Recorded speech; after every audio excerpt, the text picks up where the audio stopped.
Good morning dear student, welcome to my YouTube channel SS career point. तो हमारी जो कल की क्लास थी वो थी परमाणु की, और परमाणु के अंदर हमने विभिन्न वैज्ञानिकों के अवधारणाएं पढ़ी थी। उस अवधारणा के अंदर हम यहाँ तक आ गए थे, यानी कि थॉमसन का परमाणु सिद्धांत देख लिया। तो थॉमसन के परमाणु सिद्धांत से हमें यह पता चला कि जो परमाणु होता है वह अधिकांश तक गोलाकार होता है, और इसके अंदर गोलाकार भाग के अंदर गोलाकार जो भाग होता है वह धनावेशित होता है, और इसमें ऋणावेश जो होता है वो इस प्रकार फैला हुआ रहता है कि इस परमाणु को उदासीन बना देता है। यानी कि जितना धनावेश होता है और उतना ही ऋणावेश होता है। यह अपनी बात कल तक की क्लास में हो चुकी थी। आज हम यहाँ से जस्ट आगे की बात करेंगे। तो हमारा जो होगा, जो परमाणु है, अब तक हमने देखा परमाणु जो होता है वो अविभाज्य कण है, ये माना है अब तक। और परमाणु जो होता है वह उदासीन, जैसे थॉमसन मॉडल के अनुसार इस पे जो आवेश होता है वह 0 या 0 होता है, और यह उदासीन होता है। ये उदासीन कैसे होता है, यानी गोलाकार जो भाग होता है वह धनावेशित और ऋणावेश इस प्रकार फैला रहता है कि यह इसे उदासीन बना देता है। अब हम देखेंगे कुछ ऐसे वैज्ञानिक, यानी 20वीं शताब्दी के कुछ वैज्ञानिक, आधुनिक वैज्ञानिक हुए। उन्होंने क्या किया, उन्होंने कुछ ऐसे प्रयोग किए जिससे आश्चर्यजनक परिणाम देखने को मिले। उनमें से एक है रदरफोर्ड। रदरफोर्ड का परमाणु सिद्धांत पढ़ेंगे, और उससे देखेंगे कि हमें रदरफोर्ड के परमाणु सिद्धांत से क्या जानकारी प्राप्त होती है। इससे पहले हमने देख लिया था महर्षि कणाद का परमाणु सिद्धांत, और उसके बाद देखा था किसका, डाल्टन का परमाणु सिद्धांत। उसके बाद हुआ था थॉमसन का, और अब पढ़ेंगे हम रदरफोर्ड का।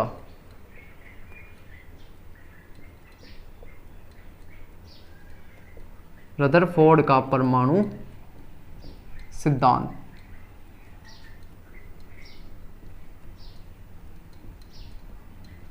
ये जो रदरफोर्ड हैं, ये आधुनिक वैज्ञानिक है, और इन्होंने अपने प्रयोग से आश्चर्यजनक हमें तथ्य बताए। यानी इन्होंने जो प्रयोग किया था, इनको उस प्रयोग के द्वारा आश्चर्यजनक परिणाम देखने को मिले। और ये रदरफोर्ड का जो परमाणु सिद्धांत है, इसको हम पढ़ेंगे, और यह अपनी एग्जाम की दृष्टि से भी इम्पोर्टेंट है। यहाँ से क्वेश्चन पुटअप होते हैं।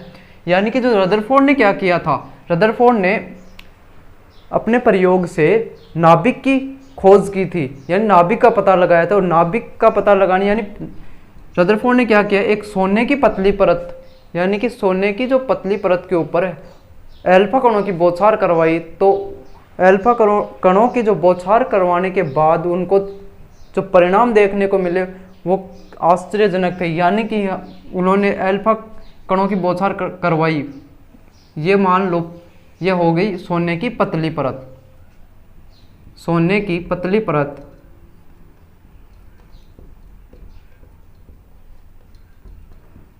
पतली परत, और इसका आकार कैसा हो जाएगा, 10⁻⁻7 मीटर। यहाँ पे उन्होंने एक प्रतिदीप्ति पर्दा ले लिया। इन्होंने एक ले लिया प्रतिदीप्ति पर्दा, जिसके ऊपर पतली परत, सोने की जो पतली परत है, इससे जैसे ही अल्फा कण गुजरेंगे, प्रतिदीप्ति परत से आकर टकराने के बाद यहाँ पे फ्लैश उत्पन्न होगा, जिससे यह पता चल जाएगा कण किस गति से आ रहे हैं या उनका पथ कैसा है। ये हो गए प्रतिदीप्ति पर्दा।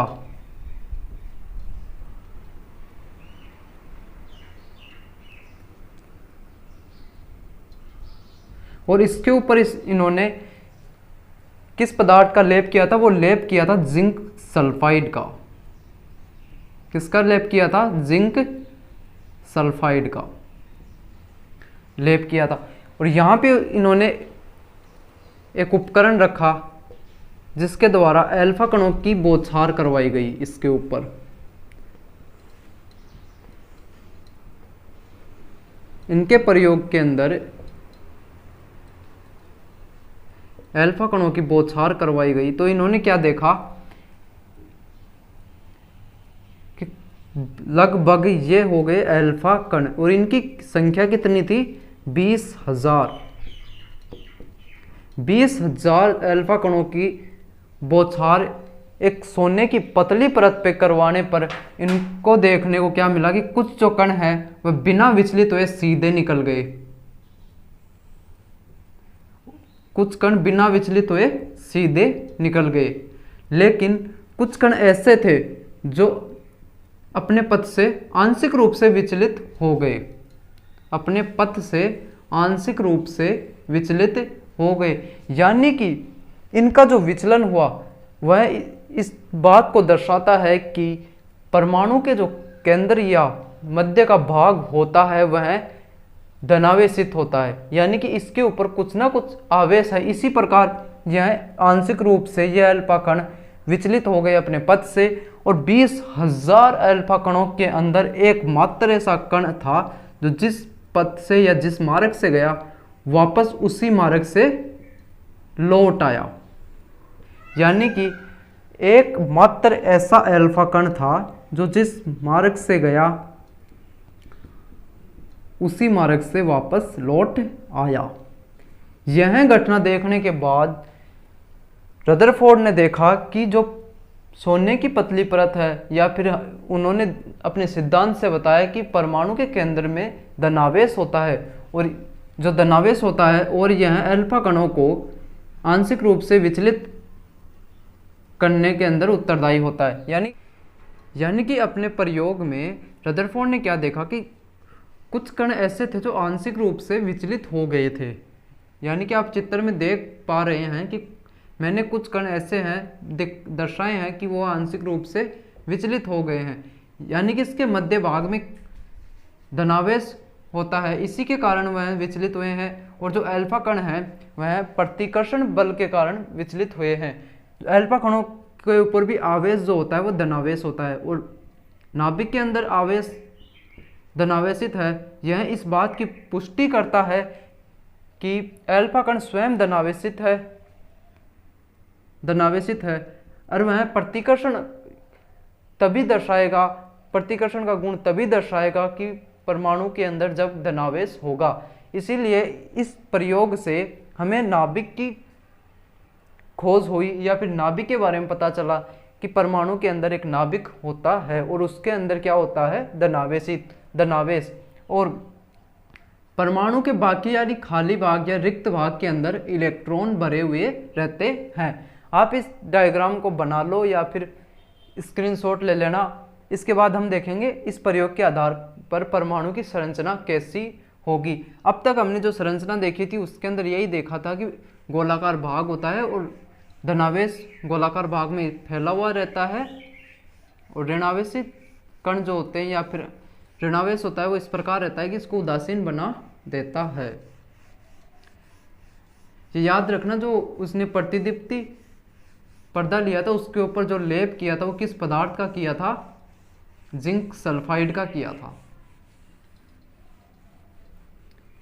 यानी कि इस प्रयोग के आधार पर रदरफोर्ड ने खोज की थी नाभिक की खोज की थी, या फिर इस प्रयोग से जो निष्कर्ष निकल के आए वह निष्कर्ष इस प्रकार थे कि रदरफोर्ड के प्रयोग से हमें पता चला कि परमाणु के मध्य भाग या फिर मध्य भाग में धनावेशित होता है, और यह धनावेश नाभिक कहलाता है। या फिर परमाणु के मध्य भाग में जो छत्र होता है, धनावेश छत्र होता है, उसको कहते हैं नाभिक। इससे हमें नाभिक के बारे में पता चला। तो देखो अब रदरफोर्ड के परमाणु सिद्धांत को पढ़ने से हमें परमाणु की जो संरचना देखने को मिली वो ऐसी थी कि यह हो गया परमाणु। इससे पहले हमने परमाणु की संरचना कैसी देखी थी, गोलाकार भाग हो गया और इसके अंदर धनावेश और ऋणावेश इस प्रकार फैले रहते हैं, इसको उदासीन बना देते हैं। जो अब हमें देखने को क्या मिला कि जो मध्य भाग होता है, ये हो गया मध्य भाग, इसको कहते हैं नाभिक। इस नाभिक के अंदर होता है धनावेश, और जो ऋणावेश होता है वो इस प्रकार फैला रहता है। अभी निश्चित नहीं हुआ कि जो ऋणावेश होता है वो कहाँ कहाँ होता है, यानी कि हमें अब तक की जानकारी से इतना ही पता चल पाया है। और आगे हम देखेंगे कि कुछ 20वीं शताब्दी के आधुनिक वैज्ञानिकों के परिणाम देखने को मिले, या फिर उन्होंने अपने प्रयोग से यह सिद्ध किया कि परमाणु का विभाजन किया पहले, तो विभाजन करने के बाद उन्होंने मूल कणों की खोज कर दी, या फिर मूल कणों के बारे में हमें बताया।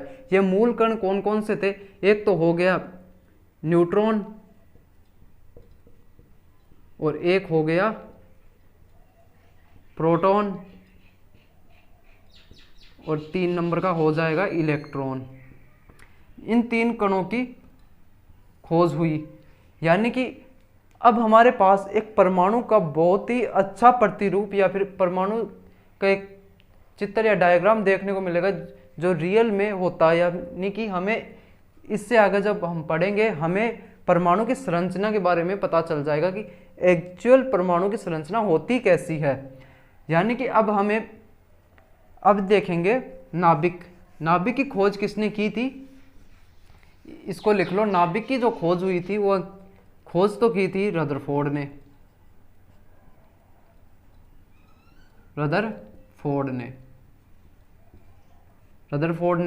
और इनका जो रदरफोर्ड का जो प्रयोग था वो प्रयोग कौन सा था?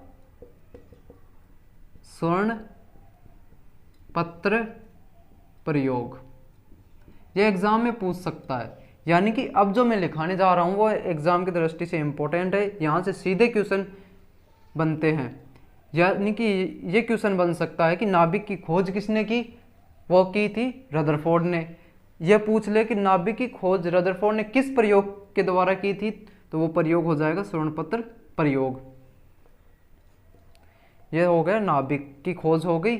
नाभिक के अंदर कण कौन कौन से होते हैं? यानी कि परमाणु के मध्य भाग को क्या बोलते हैं? नाभिक बोलते हैं। परमाणु के मध्य भाग को नाभिक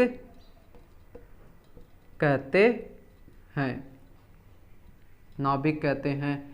यानी कि परमाणु के जो मध्य के अंदर जो धनावेश युक्त जो क्षेत्र होता है या फिर भाग होता है उसको कहते हैं नाभिक। नाभिक के अंदर कौन कौन से कण होते हैं? मूल कण कौन कौन से होते हैं नाभिक के अंदर? नाभिक के अंदर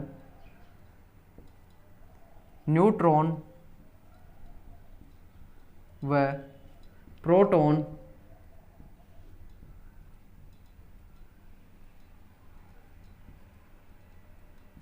प्रोटॉन कण पाए जाते हैं। यानी कि जो नाभिक के अंदर कौन कौन से कण पाए जाते हैं? एक तो हो जाएगा न्यूट्रॉन, एक हो जाएगा प्रोटॉन कण पाए जाते हैं। और इन न्यूट्रॉन व प्रोटॉन को सम्मिलित रूप से क्या कहते हैं? न्यूक्लियॉन। जिन्हें सम्मिलित रूप से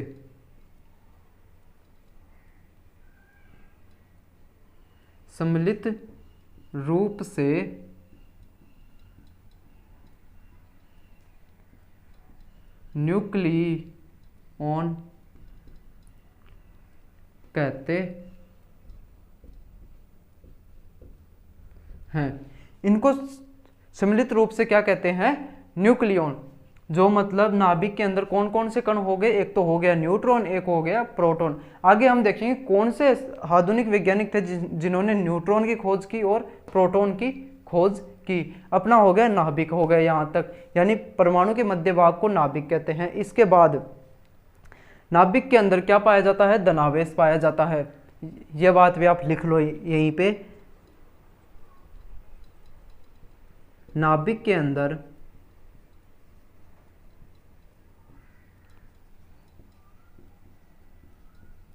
धनावेश पाया जाता है। जो नाभिक के अंदर क्या पाया जाता है? धनावेश पाया जाता है। यह हो गया अपना रदरफोर्ड का परमाणु सिद्धांत। रदरफोर्ड के परमाणु सिद्धांत से हमने नाभिक की खोज की और नाभिक के जो परमाणु के मध्य भाग होता है उस मध्य भाग के अंदर धनावेश पाया जाता है। इस धनावेशित भाग को हम कहते हैं नाभिक। और इसके अंदर 2 मूल कण होते हैं, न्यूट्रॉन और प्रोटॉन, जिनको सम्मिलित रूप से बोलेंगे न्यूक्लियॉन। क्या बोलेंगे, न्यूक्लियन बोलेंगे। जो खोज थी वो रदरफोर्ड ने की, प्रयोग हो गया स्वर्ण-पत्र प्रयोग।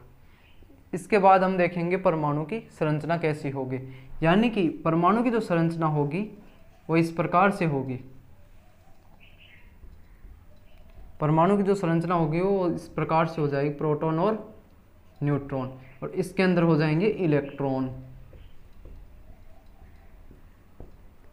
इलेक्ट्रॉन, जो इलेक्ट्रॉन है वह परमाणु के अंदर वर्ताकार कक्षाओं के अंदर चक्कर लगाते हैं, या फिर इनका जो पथ होता है वह वर्ताकार होता है, और इन्हीं इलेक्ट्रॉन के पथों को क्या बोलते हैं, हम कक्षाएं बोलते हैं। ये देखेंगे आगे।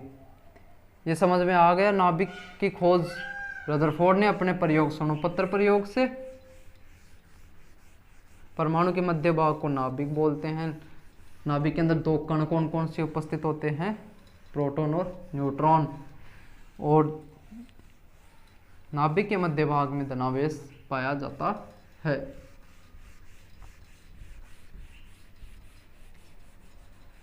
ये तो बात हो गई अपनी नाभिक की। अब नाभिक के अंदर जो कण थे, यानी कि पहला कौन सा कण था, हम पहले कण मूल कणों की बात करेंगे। यहाँ पे लगा लो स्टार, लगा लो मूल कण। मूल कण परमाणु के, परमाणु के मूल कणों की हम चर्चा करेंगे। एक नंबर पे हो जाएगा न्यूट्रॉन। इसका जो प्रतीक होता है वो होता है कैपिटल एन। यानी कि न्यूट्रॉन की खोज किसने की और इसके ऊपर आवेश कैसा होता है, इसका द्रव्यमान क्या होता है, इसकी बात करेंगे। यानी न्यूट्रॉन की जो खोज की थी वो की थी जेम्स चैडविक नामक वैज्ञानिक ने। यहाँ पे हो जाएगा न्यूट्रॉन की के जो खोजकर्ता थे, वो खोजकर्ता कौन से वैज्ञानिक थे, जेम्स चैडविक। जेम्स चैडविक ने न्यूट्रॉन की खोज की, और इस न्यूट्रॉन के ऊपर आवेश जो होता है वो कैसा होता है, इसके नाम से ही पता चलता है हमें। इसका नाम से ही पता चलता है न्यूट्रॉन, यानी कि न्यूट्रल। तो इसके ऊपर आवेश हो जाएगा वो कैसा हो जाएगा, न्यूट्रल या फिर शून्य। इसको हम उदासीन बोल सकते हैं। न्यूट्रॉन कैसा कण होता है, उदासीन। हमारे जो एग्जाम में जो क्वेश्चन पूछे जाएंगे वो इस प्रकार से पूछे जाएंगे कि न्यूट्रॉन के खोजकर्ता कौन थे, वो हो जाएगा जेम्स चैडविक। न्यूट्रॉन आवेश के अनुसार कैसा कण है, यानी कि न्यूट्रॉन के ऊपर आवेश कैसा पाया जाता है, तो वो इसका जो आंसर होगा वो होगा उदासीन या फिर शून्य या फिर न्यूट्रल। अब जो हम बात करेंगे इसके द्रव्यमान की, यानी आवेश तो हो जाएगा इसका शून्य, लेकिन इसका द्रव्यमान शून्य नहीं होगा। इसका द्रव्यमान होता है, और वो द्रव्यमान कितना होता है, 1.675 गुणा 10⁻⁻24 ग्राम। ये इसका होता है द्रव्यमान। अगर हम किलोग्राम की बात करें, यानी कि किलोग्राम की बात करें, किलोग्राम में कितना हो जाएगा, 1.675 गुणा 10⁻⁻27 किलोग्राम। 27 किलोग्राम। ये हो गया न्यूट्रॉन। न्यूट्रॉन के खोजकर्ता हो गए जेम्स चैडविक, आवेश हो गया उदासीन, और इनका द्रव्यमान होता है वो 1.675 गुणा 10⁻⁻24 ग्राम। किलोग्राम की बात करें तो 1.675 गुणा 10⁻⁻27 किलोग्राम हो जाता है इसका द्रव्यमान। यानी कि हम पढ़ रहे हैं परमाणु के मूल कण, यानी परमाणु के अंदर मूल कौन कौन से कण पाए जाते हैं, और जो इलेक्ट्रॉन है वह परमाणु के अंदर वर्ताकार कक्षाओं में चक्कर लगाता है, और इनके वर्ताकार पथ को कक्षा ही बोलते हैं। और इसके मध्य में जो कण पाए जाते हैं वो हो जाएंगे न्यूट्रॉन और प्रोटॉन। इलेक्ट्रॉन इनके वर्ताकार कक्षाओं में चक्कर लगाते हैं। यह संरचना है परमाणु की, यानी कि रदरफोर्ड के परमाणु सिद्धांत से हमें परमाणु की संरचना के बारे में पता चलता है। अब तक हमने देखा, धीरे धीरे पढ़ते हुए आए हमने मैट्रिक्स, उसके बाद डाल्टन, उसके बाद थॉमसन, इसके बाद पढ़ा रदरफोर्ड का। हमने धीरे धीरे हम परमाणु की संरचना के बारे में देखते हुए आए कि किस प्रकार से परमाणु की संरचना की व्याख्या हुई है। ये तो हो गया न्यूट्रॉन। इसके बाद हम देखेंगे प्रोटॉन। प्रोटॉन कण यानी 2 नंबर का अपना हो जाएगा मूल कण प्रोटॉन। प्रोटॉन की खोज किसने की थी? बताओ, प्रोटॉन की खोज किसने की थी? यानी कि 2 नंबर का जो हो जाएगा मूल कण, परमाणु के अंदर 2 नंबर का मूल कण कौन सा बताया था? प्रोटॉन।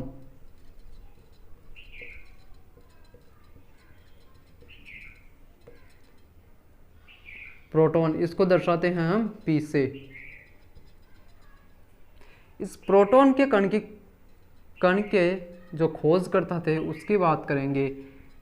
इसके बाद इसके ऊपर आवेश किस प्रकार का होता है उसकी बात करेंगे। क्या इस पे भी आवेश उदासीन होता है या फिर इसका आवेश कुछ और होता है, ये देखना भी मैं बताऊंगा आपको। ये प्रोटॉन जो है न्यूट्रॉन की तरह आवेश रहित नहीं होता, इसके अंदर कुछ ना कुछ आवेश होता है। और इसके द्रव्यमान की बात करेंगे। इसका द्रव्यमान क्या होगा? जो प्रोटॉन के जो खोज करता है वह कौन है? प्रोटॉन के जो खोज करता है वह कौन है? बताओ, गोल्डस्टीन ही तो है।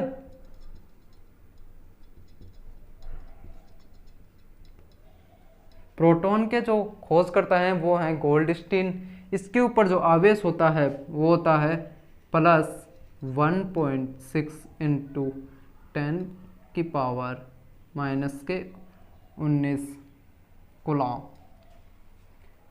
यानी कि 1.6 × 10⁻⁻⁻19 कूलाम इसके ऊपर आवेश होता है। और इस आवेश को हम क्या बोलते हैं? इकाई धनावेश। यानी ऐसा क्वेश्चन आ जाए कि इकाई धनावेश किसे कहते हैं? इकाई धनावेश किसे कहेंगे हम? +1.6 × 10⁻⁻⁻19 कूलाम। और जो कूलाम होता है वह आवेश का मात्रक होता है।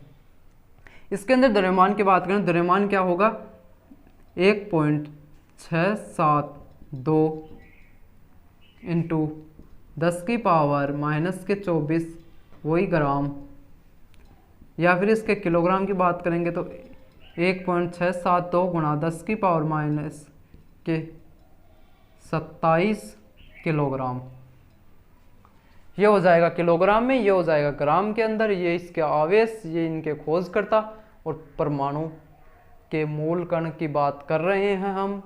न्यूट्रॉन हो गया। इसके बाद हम देखेंगे प्रोटॉन।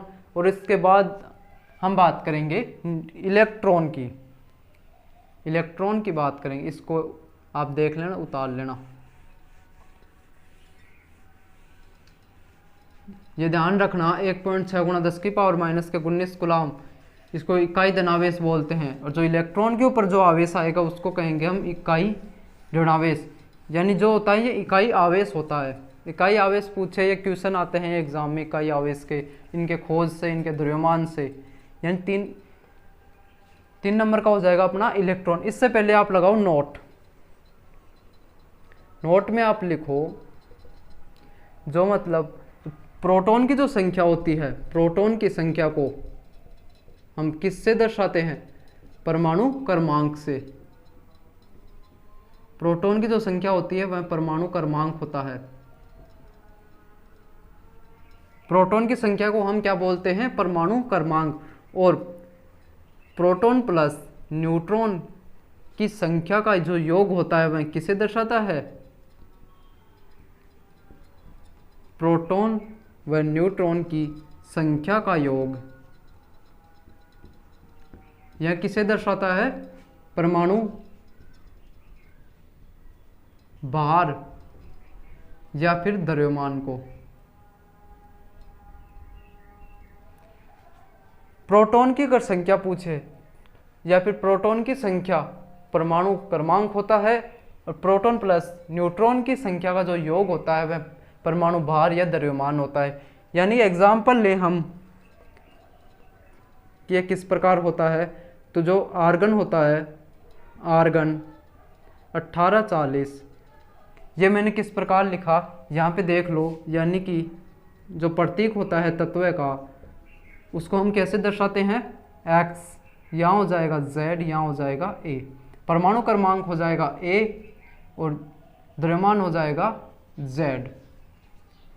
ये इस प्रकार होता है। यानी कि हम इसमें ज्ञात करेंगे, क्या ज्ञात करेंगे, यानी नीचे वाली जो संख्या होती है वो तो होती है द्रव्यमान संख्या, ऊपर जो संख्या होती है वह प्रोटॉनों की संख्या होती है, यानी परमाणु क्रमांक होता है। तो इसके बाद हम देखेंगे किस प्रकार से हम इसको सोल्व करते हैं। इसके अंदर जो संख्या पूछेंगे, यानी ऐसा क्वेश्चन आएगा तब पूछा जाएगा अपने को तो न्यूट्रॉन की संख्या क्या होगी। तो ये हो जाएगा प्रोटॉन प्लस न्यूट्रॉन की जो संख्या होती है वो होती है परमाणु क्रमांक, यानी 1 के बराबर परमाणु क्रमांक होती है। यहाँ से हमें प्रोटॉन की जो संख्या दी हुई है वो कितनी है, प्रोटॉन की संख्या 18, प्रोटॉन की संख्या जो है वह 18 होती है, 18 होती है।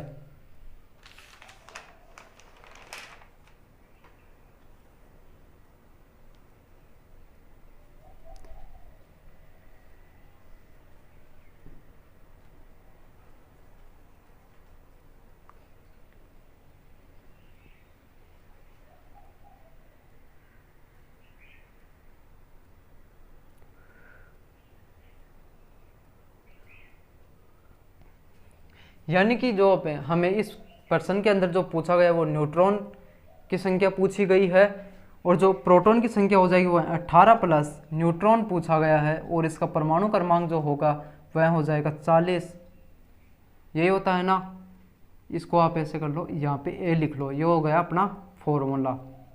यहाँ में न्यूट्रॉन की संख्या हो जाएगी 40 में से 18 घटाने पर प्राप्त होंगे 22, यानी प्रोटॉन की संख्या तो हो गई 18, न्यूट्रॉन की संख्या हो गई 22। अपने इस क्वेश्चन के हिसाब से ऐसा क्वेश्चन आता है एग्जाम के अंदर, अपने को ऐसा क्वेश्चन पूछते हैं। इसके बाद हम बात करेंगे इलेक्ट्रॉन की, यानी कि इलेक्ट्रॉन की खोज किसने की। अब हम देखेंगे इलेक्ट्रॉन के खोजकर्ता, इलेक्ट्रॉन पे आवेश की गणना किसने की, कि आवेश होता कैसा है, उसका द्रव्यमान कैसा होता है इलेक्ट्रॉन का।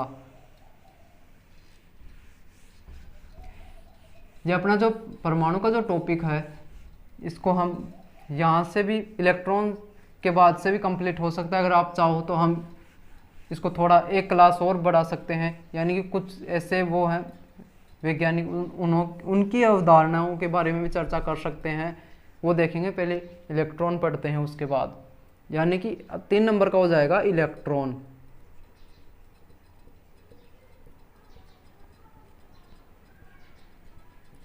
तीन नंबर का हो जाएगा इलेक्ट्रॉन, और इसको हम दर्शाते हैं इससे।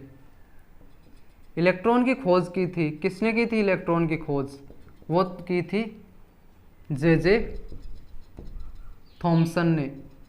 हमने पढ़ा था थॉमसन का परमाणु मॉडल, उसी मॉडल के अंदर या फिर उसी अपने परमाणु सिद्धांत के अंदर इन्होंने इलेक्ट्रॉन की खोज की थी। जे थॉमसन ने की थी इलेक्ट्रॉन की खोज। इसके ऊपर जो आवेश होगा वो होगा -1.6 × 10⁻⁻⁻⁰ कूलाम। इसको कहेंगे हम इकाई ऋणावेश।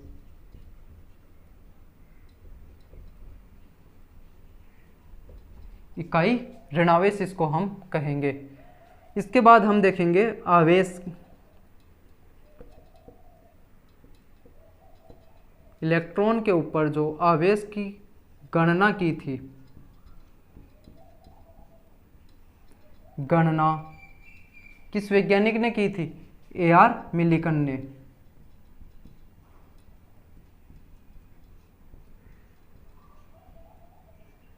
A.R. मिलिकन ने इलेक्ट्रॉन के ऊपर आवेश की गणना की थी। यानी कि मैं जो बोल रहा हूं वो क्वेश्चन मेरा ये है, इलेक्ट्रॉन पर आवेश की गणना A.R. मिलिकन ने की थी, न कि आवेश की खोज या फिर आवेश की जो गणना होगी वो A.R. मिलिकन ने। ये दोनों अलग अलग हैं, मेरी दो बातें हैं वो अलग अलग हैं। मैं बोल रहा हूँ इलेक्ट्रॉन पर आवेश की गणना A.R. मिलिकन ने की थी, और इन्होंने जो अपनी गणना की थी वो किस विधि से की थी, वो विधि थी इनकी तेल बूंद विधि। तेल बूंद विधि से आवेश की गणना की A.R. मिलिकन ने इलेक्ट्रॉन के ऊपर। इलेक्ट्रॉन पे आवेश होता है -1.6 गुणा 10⁻⁻19 कूलाम। इसको कहते हैं इकाई ऋणावेश। इससे पहले हमने प्रोटॉन पे देखा था इकाई धनावेश। उसके बाद हो जाएगा, यानी खोज हो गई, आवेश हो गया, इसका हो जाएगा द्रव्यमान। द्रव्यमान कितना होता है इलेक्ट्रॉन का? द्रव्यमान होता है 9.1 गुणा 10⁻⁻28 ग्राम, या फिर हम इसकी बात करें किलोग्राम में तो 9.1 गुणा 10⁻31 किलोग्राम। यह तो हो गई इलेक्ट्रॉन की खोज, आवेश, आवेश की गणना और द्रव्यमान। द्रव्यमान कितना होता है? 9.1 गुणा 10⁻28 ग्राम। अगर किलोग्राम की बात करें तो 9.1 गुणा 10⁻31 किलोग्राम। यहाँ तक अपनी बात हो गई, नॉर्मल बात हो चुकी है। और हम देखेंगे जो इलेक्ट्रॉन होता है वो नाभिक के चारों ओर वर्ताकार पथ के अंदर गति करता है, और इन पथ को हम क्या कहते हैं? कक्षाएं कहते हैं। यानी इससे आगे हम देखेंगे एक चीज और, जो इलेक्ट्रॉन होता है वह ऋणावेशित कण होता है। आवेश इसके ऊपर देख लो माइनस का लगा हुआ है, ऋणावेशित कण होता है, और यहाँ भी माइनस है, यानी इलेक्ट्रॉन जो होता है वो ऋणावेशित कण होता है। और इसके ऊपर जो आवेश होता है वह 1.6 गुणा 10⁻⁻19 कूलाम। इस आवेश की जो गणना करने वाले वैज्ञानिक थे वो थे A.R. मिलिकन। समझ में आ गया? A.R. मिलिकन ने तेल बूंद विधि से आवेश की गणना की थी। जो इलेक्ट्रॉन है वह इलेक्ट्रॉन जो परमाणु के द्वारा इलेक्ट्रॉन को त्यागने पर या फिर ग्रहण करने पर, जब इलेक्ट्रॉन अपना परमाणु है जो इलेक्ट्रॉन त्यागता है या फिर इसको ग्रहण करता है इलेक्ट्रॉन को, तो आवेश के ऊपर किसी भी प्रकार का प्रभाव नहीं पड़ता है। आवेश के ऊपर कोई परिवर्तन नहीं आता है, यानी कि कोई प्रभाव नहीं पड़ता है। ये बात हम देखेंगे यहाँ से आगे की। यहाँ तक समझ में आया?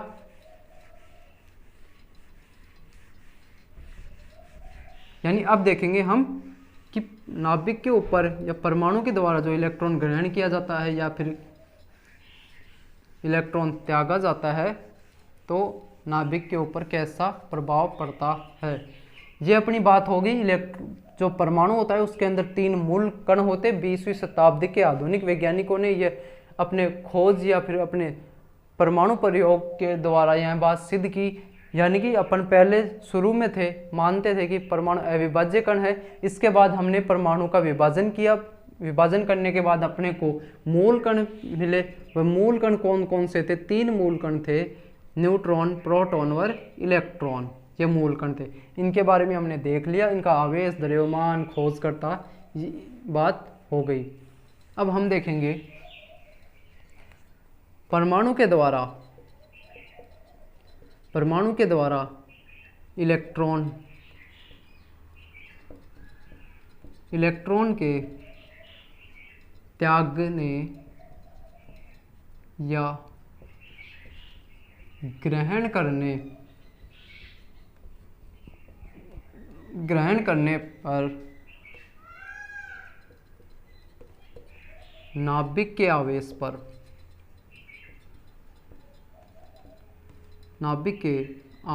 पर कोई असर या प्रभाव लिख लो, या प्रभाव नहीं पड़ता है। ये बात आप नोट में लिख लेना, इम्पोर्टेंट है ये बात, कि जो परमाणु के द्वारा जो इलेक्ट्रॉन त्यागा जाता है या फिर ग्रहण किया जाता है तब नाभिक के आवेश पर किसी भी प्रकार का प्रभाव नहीं पड़ता है। नाभिक के ऊपर किसी भी प्रकार का प्रभाव नहीं पड़ता है। नोट के अंदर दूसरी बात लिखेंगे, परमाणु अंदर नाभिक के चारों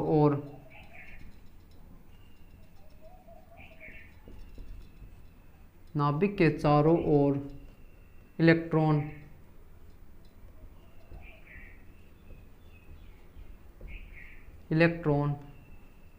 वर्ताकार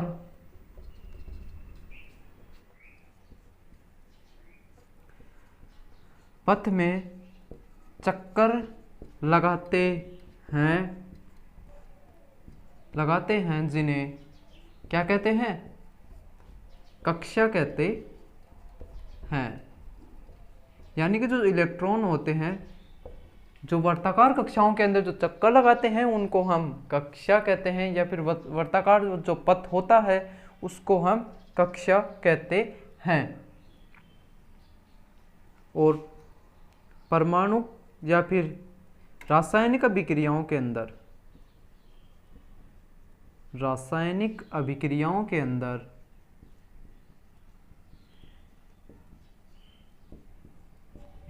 अभिक्रियाएं होती हैं। जब रासायनिक अभिक्रियाएं होती हैं तब जो बंध बनते हैं तो उनमें बंध बनाने के लिए क्या सहायक होता है? इलेक्ट्रॉन। यानी कि हम कह सकते हैं रासायनिक अभिक्रियाओं में इलेक्ट्रॉन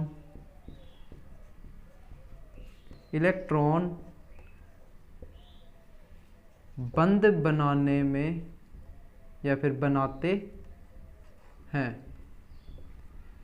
जो रासायनिक अभिक्रियाओं में इलेक्ट्रॉन बंध बनाते हैं। ये जो है अपनी आज की क्लास हो गई है, इसको आज हम यहीं कंप्लीट करते हैं और अपन नेक्स्ट क्लास में मिलते हैं। तो हम इससे जस्ट आगे की, यानी कि मेरी इच्छा है कि आपको एक या दो जो वैज्ञानिक हैं उनकी अभिधारणाएं बताई जाए, ताकि अगर क्वेश्चन बनने की संभावनाएं होती हैं, अगर वहीं से अगर क्वेश्चन बनने की या फिर कोई क्वेश्चन आ जाता है वहाँ से, तो आप घबराएं नहीं। आपको मेरी इच्छा है कि मैं आपको एक से दो वैज्ञानिक हैं उनकी अभिधारणाएं बताऊँ जो अपनी कल की क्लास होगी। और आज की क्लास हम यहीं कंप्लीट करते हैं। आज हमने जो अपनी इस क्लास में पढ़ा वो ये था कि नाभिक की खोज और नाभिक के बारे में, और नाभिक के अंदर जो मूल कण होते हैं, दो होते हैं, या फिर परमाणु के अंदर जो मूल कण होते हैं उनकी चर्चाएं की। अपनी कल की जो क्लास होगी उसके अंदर जो ये कक्षाएं हैं इनके अंदर जो इलेक्ट्रॉन जो भरे जाते हैं वो किस आधार पे भरे जाते हैं उसकी हम चर्चा करेंगे हम नेक्स्ट क्लास के अंदर। Thank you.